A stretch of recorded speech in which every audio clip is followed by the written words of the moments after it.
Assalamualaikum. Ini kita nak unboxing gimbal kot.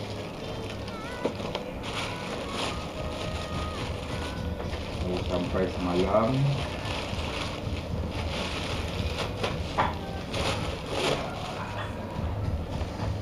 Gimbal 3 axis.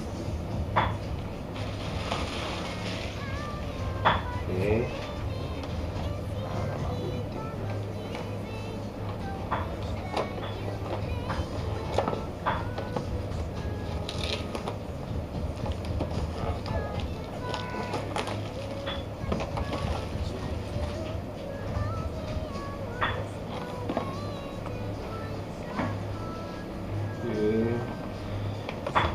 Di dalam ni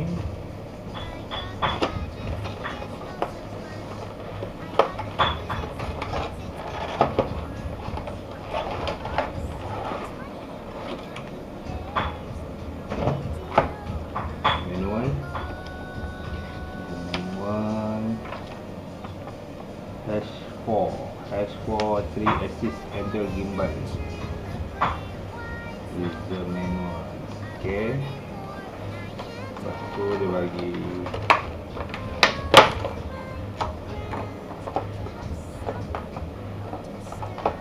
satu USB.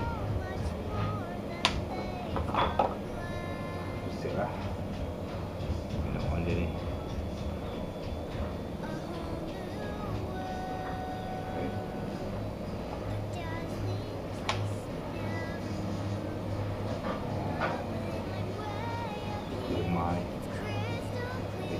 Power.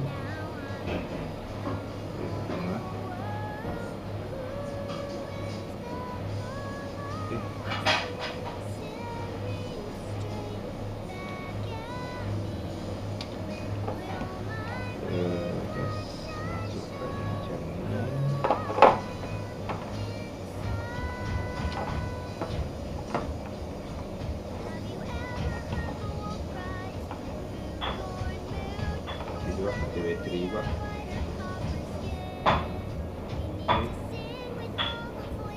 Nampak kualiti okey. Kita nak try lagi pasal tak ada bateri weak. Boleh charge dulu lah.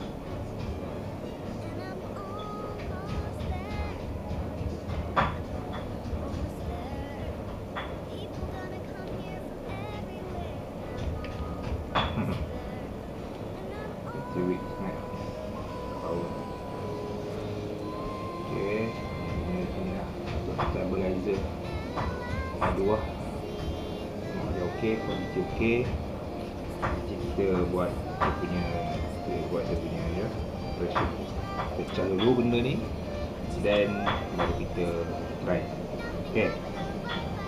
So far, 'cause for the first time in forever, there'll be magic, there'll be fun. For the first time in forever, at least I've got a chance.